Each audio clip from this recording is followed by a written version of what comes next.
Hello guys, welcome to our this is going to be our 8th PHP tutorial. In this tutorial we're going to go ahead and do our first exercise. Sorry for taking so long to do a tutorial, but I've been very busy with a few other things in work, but let's go ahead and get on with this.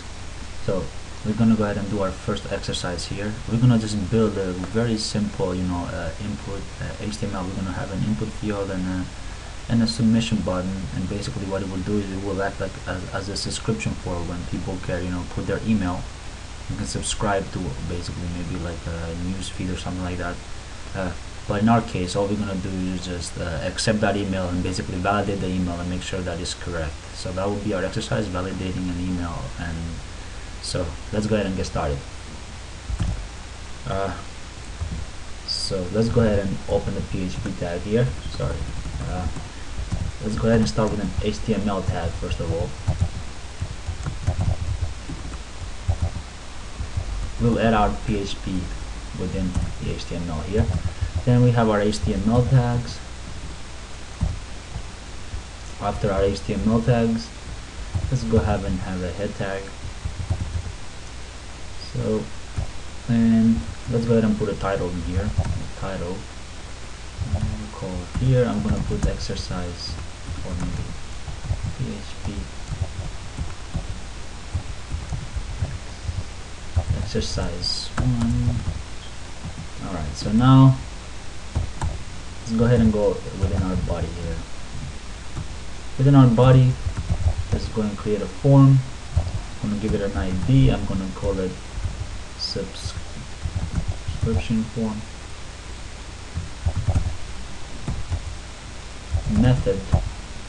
If you don't understand a few of these things, guys, do not worry, we're going to go ahead over it and explain it.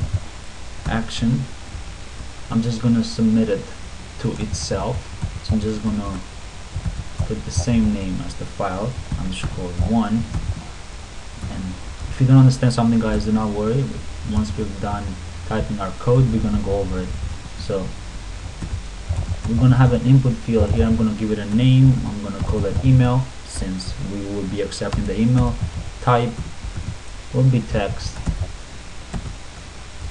and I'm going to go ahead and close this one. And then after that I'm going to have another input. I'm going to call it name, and the name for this will be subscribe. Okay, subscribe button, I guess. I'm going to put an underscore here. And the type for this will be a submit, and I'm going to give it a value what will display there, so I'm going to say subscribe now.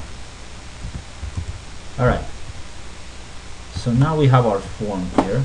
Let's go ahead and see what this looks like.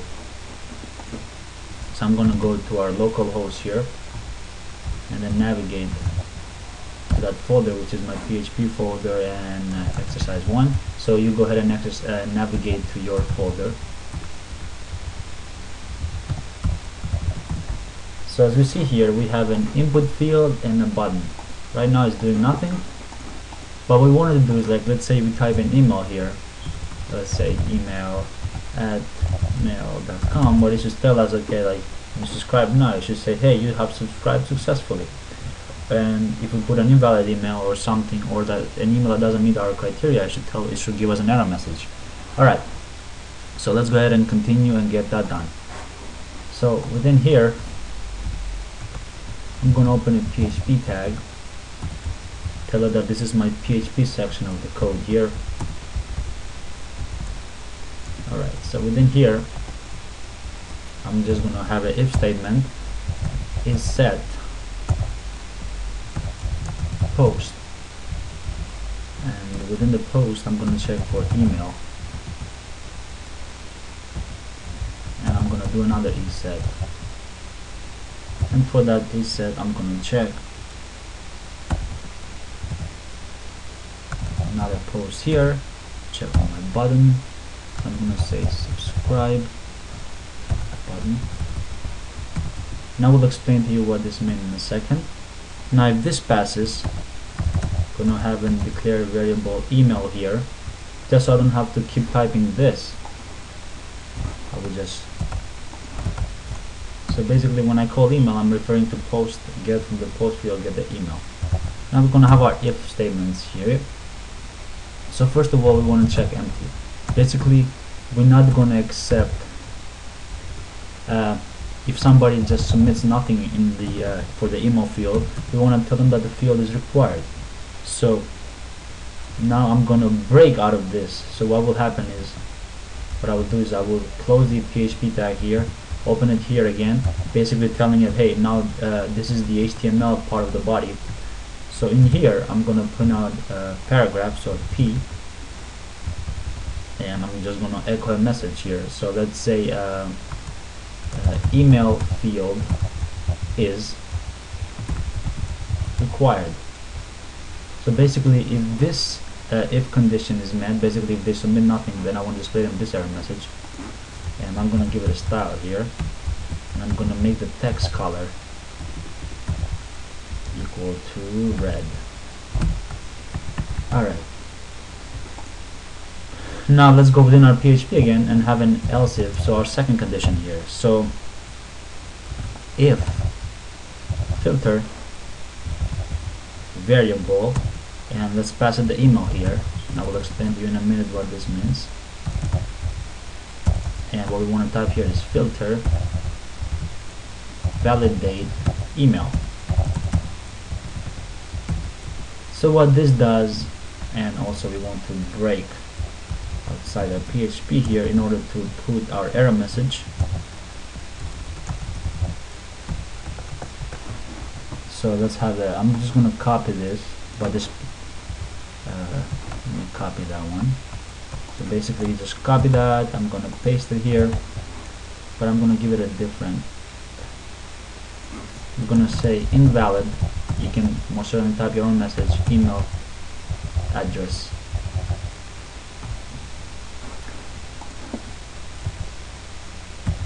And let's go for one more here. So let's check basically str length, string length. So let's make sure that the length of the email, let's say we don't want the length of the email to be greater than 50 characters, we want it to be less than that. Otherwise we want to display a message here,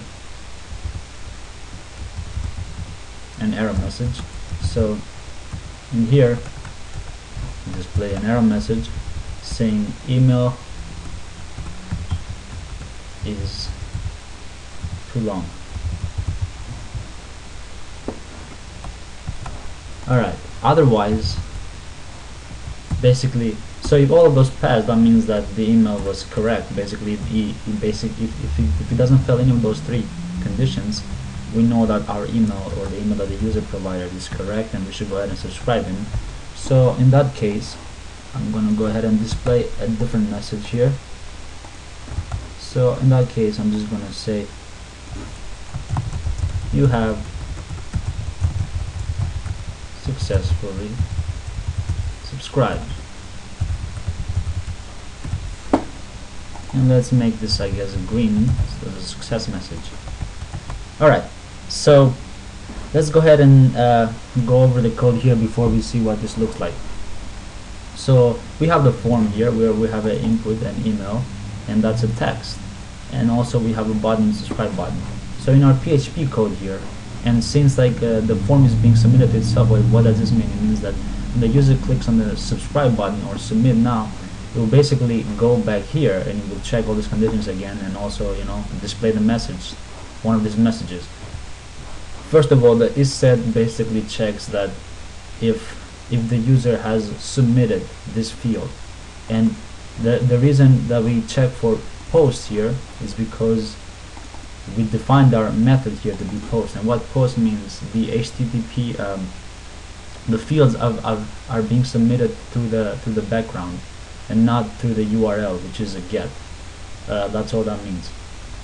Okay, so now that we're submitting an email and a subscribe button, basically what we're checking here is like, okay, is the form, are we receiving an email and the subscribe button through a post message, through a post request, through a post HTTP request? And if that is true, then we say, okay, now we can go ahead and validate what they gave us. So here we're just setting post email, equal to email, just so we don't have to keep writing this long thing. Instead, we can just write an email. First condition, we're checking if the email is empty. Basically, if the user is passing us nothing so if the user is passing us just a space or nothing in the text box, we're just going to tell it, hey, this email is required, we need something. So if they do pass something, this filter here checks basically if it's an email. Basically has to have an at, it needs to have a dot something, and it needs to have characters and more. So it's checking basically all the requirements of what an email is. And it has to make sure that it's an email format. That's what this is doing. And if it's not, it's going to fail and it's going to display invalid email message. Our last check here is just basically checking if the length of the email surpasses 50 characters. And this could be important, like if in your database, if you were storing this in your database, and the length you define it in the database for the email, the maximum length, let's say you define it to be 45, or like this, let's say you defined it to be 50, and now you didn't have this check, and the user submits an email address that is greater than 50 characters, then you will get an error on the database side, which could expose something if you don't basically catch the exceptions that occur, and could reveal something to the user that could be used, for malicious purposes. But anyway, if that is greater than 50, we're going to tell them, hey, we can't accept anything that's greater than 50. But if the email address they gave us passes all these conditions, then we're going to tell them, hey, you have successfully subscribed. So now let's go ahead and see what's going on here. Alright, so let's submit nothing first of all. So we get the email field is required, which is our first thing. Now let's go ahead and submit an invalid email address, something like that. So we are submitting something, so it's not empty, but it's not the valid email address. It should fail the second one. We get the invalid email address, which is correct. Now let's go ahead and give it something that is longer than 50 characters. So now we should get, and we have to make it email format. So that is also an invalid email. So let's just go. So if we type something long, type something more than 50 characters at mail.com, email address is longer, so let's see what's going on here. Okay, so if string length of the email, okay, so if those three are passed though, let's go ahead and check our last condition here. So let's say we enter a valid email address. Then I'm going to say test email at mail.com. We should be able to subscribe successfully, so it's telling us that you have subscribed successfully. So that was our tutorial. In order to get this condition to be met, you must type a valid email address which is greater than 50 characters, and you will get, email is too long. But let's say we try the first one again. So let's say we submit nothing again. We get is required. We don't put a valid email address. We get is invalid, and let's put a valid one for now, just to make sure that So let me put email at say gmail.com. Subscribe. So now you have successfully subscribed. So this was basically our tutorial. So we created a subscription kind of service, although we're not storing it anywhere or we're not using it for anything, but this is how we will validate an email address when somebody subscribes. So make sure that they're giving us a valid email address and not spamming us. But yeah, again, thank you for watching this tutorial, guys. I hope you liked it, and if you have any concerns or comments, don't forget to leave those. And again, thank you for watching to my channel, and don't forget to subscribe, and I'll be back soon with another tutorial in PHP. So thank you very much for watching, and I will see you guys next time.